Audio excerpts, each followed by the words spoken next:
So he built these cars from 1908 to 1927.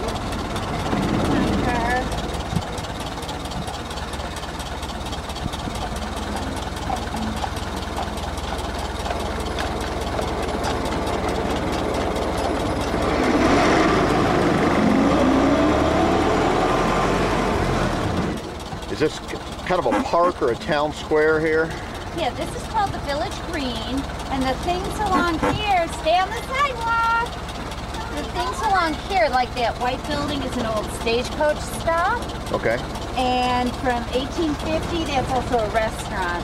They have the village divided up into districts. This one is portraits and parlors, where you'll see a lot of homes, like Noah Webster's house, Robert Frost home. They have a farm from New England in the 1700s. Plantation from Maryland. What else do they have down here? They have Red House right there. They have Luther Burbank's house. They've got a stone cottage around the 1600s from England. That's the oldest building in the village. Henry Ford was always an innovator, and he built these cars for your regular person. These were not luxury cars. So these were cars that he wanted. They were kind of a tool to make everybody's life easier.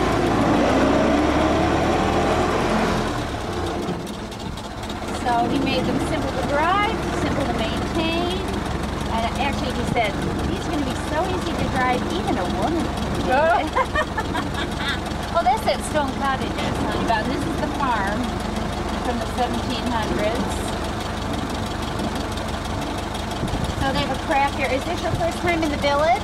We were here 20 years ago. Oh, okay. Long time ago. We did a little bit of a renovation since then. The craft area is kind of all grouped around a little pond over close to where you picked up this ride.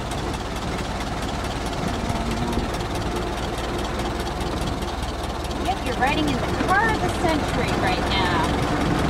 They figured this car, more than any other, changed the way, even how we live, because it changed manufacturing, and it gave people, instead of just sitting on the farm like you might have lived on, well, not that farm, but maybe on this plantation, you've never gone anywhere because all you had was your horse and buggy. Now you've got this car, and you can suddenly visit, shop, and start vacationing. It changed everybody's life tremendously.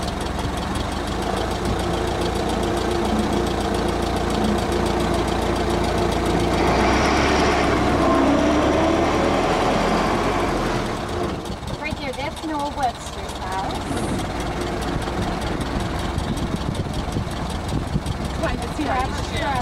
Oh, here, I'll show you. This is something called a planetary transmission, which is one of Henry Ford's inventions. And what you do, you have 3 pedals on the floor. Your far right is your brake, middle one is reverse, and the far left is your middle one's reverse. And on the far left you have your clutch, and if it's all the way down, you're in low. Right now it's all the way up, so we're in high gear.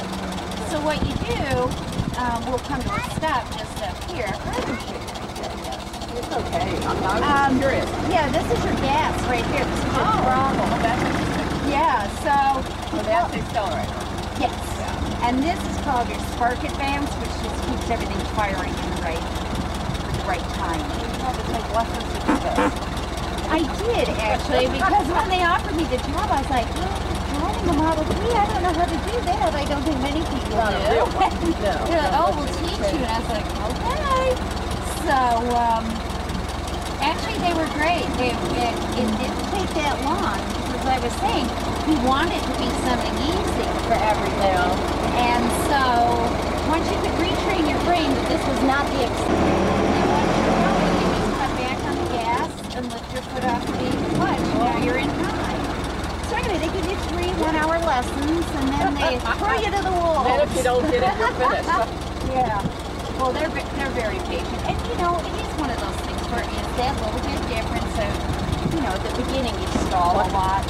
Maybe those guys gone to the quarter hour. Now the railroad stuff is all closed. Well, the roundhouse might be open. I'm not sure. But there's no train right now. It's closed for the season. But if you like the glass blowing and there's the tin shop and the weaving and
This is the Menlo Park complex. Some of Thomas Edison's buildings were moved here from Menlo Park, New Jersey.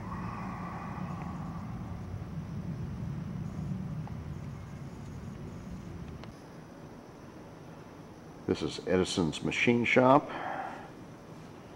where workers turned his ideas into real-life items. See a DC generator.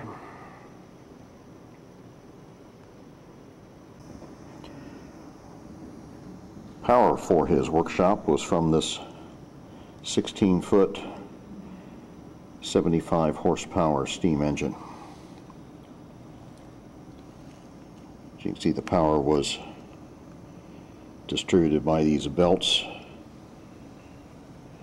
to overhead drive shaft, and that drive shaft drives all the machines in the shop.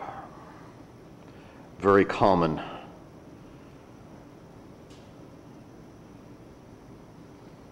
in the late 1800s.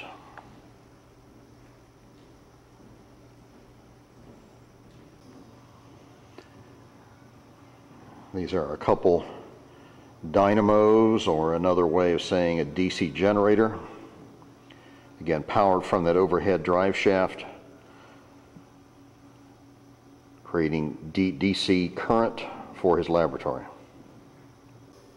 Interesting, we've all heard of armature brushes, and these look like actual brushes with bristles. Today, carbon blocks are used. These are some of the drill presses, milling machines.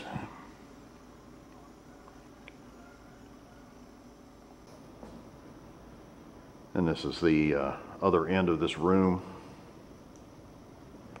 You can just imagine the noise in here. The machine's running.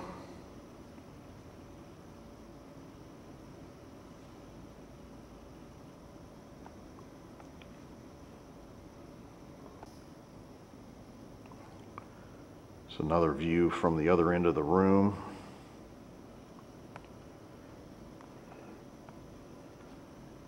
I'm sure the noise was quite high with all the machines running, cutting and drilling.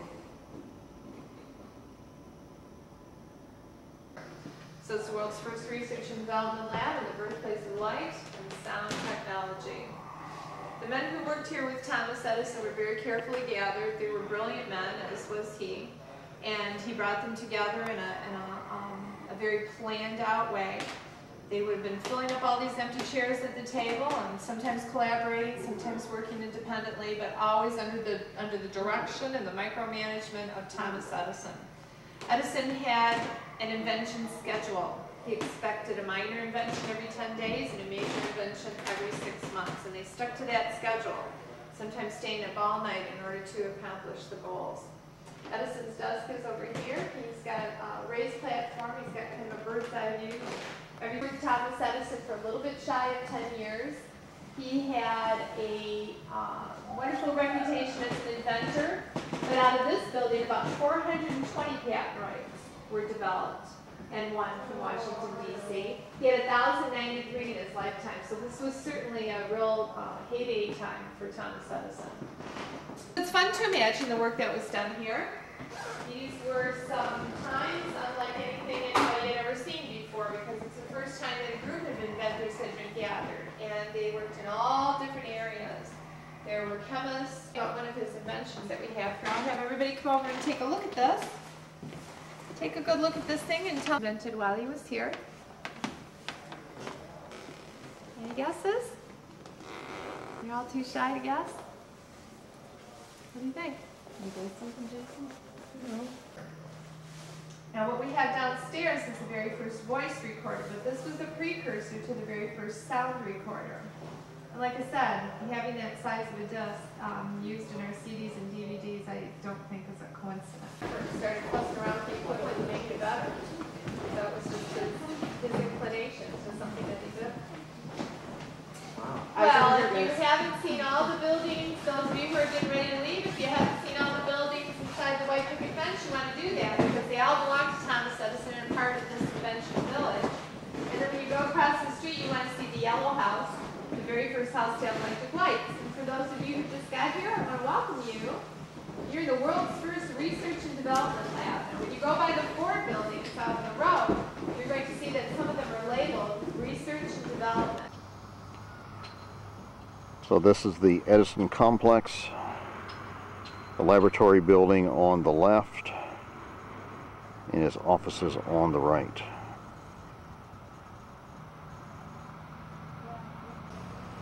This is a boarding house for some of Edison's employees and is considered the first home ever electrified.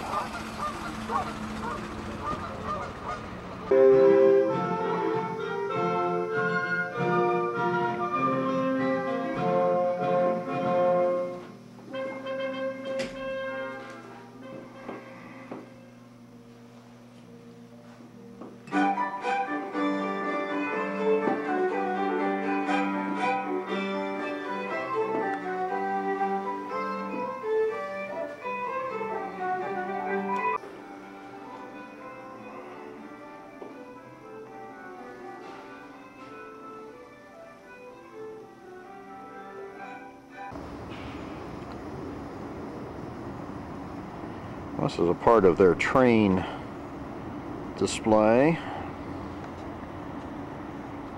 Round table, a roundhouse for engine repair. The old wooden booth down here is our winter project. That's early 1900s that we're rebuilding that.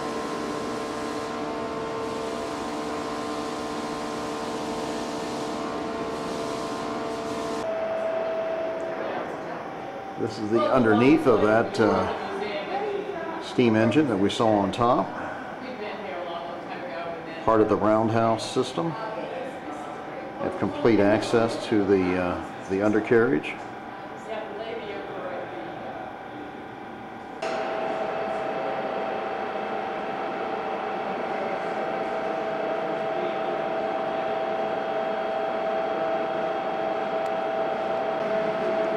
There are some of the engines in the Roundhouse shop for the winter. The Farr engines are used in the Village Railroad system.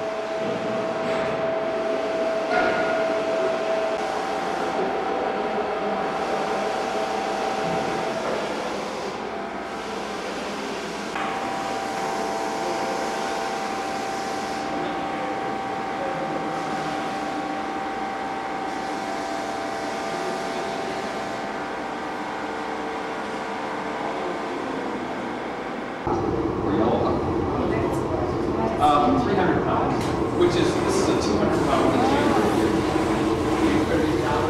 We scan all the time, nonstop. That means the gas builder is terrific. And take all the pictures you want. All right, so here he goes. We've got 1 minute to go.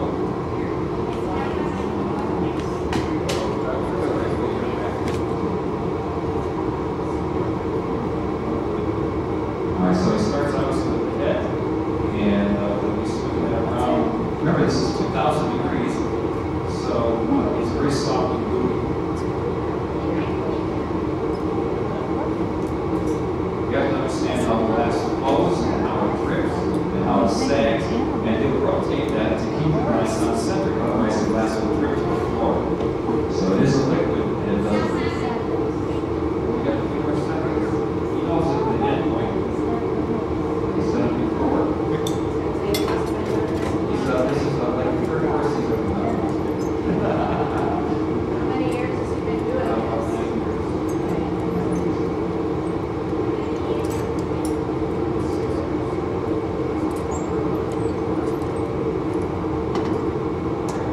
Alright, so we're coming down to the final seconds of the 1 minute. And it'll just get the tail out, it'll snip back out again. Well, this is the Village Glass Shop.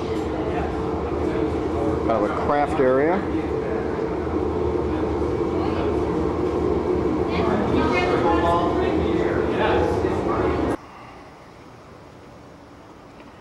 This is that craft area at Greenfield Village, where it's pottery and tin and glass making.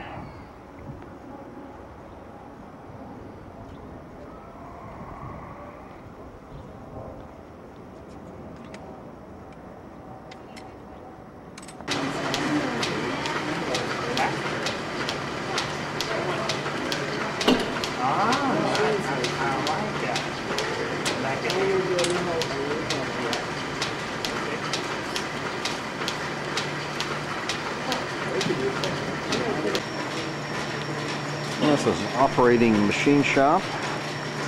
You can see the overhead drive shaft driving all the machines.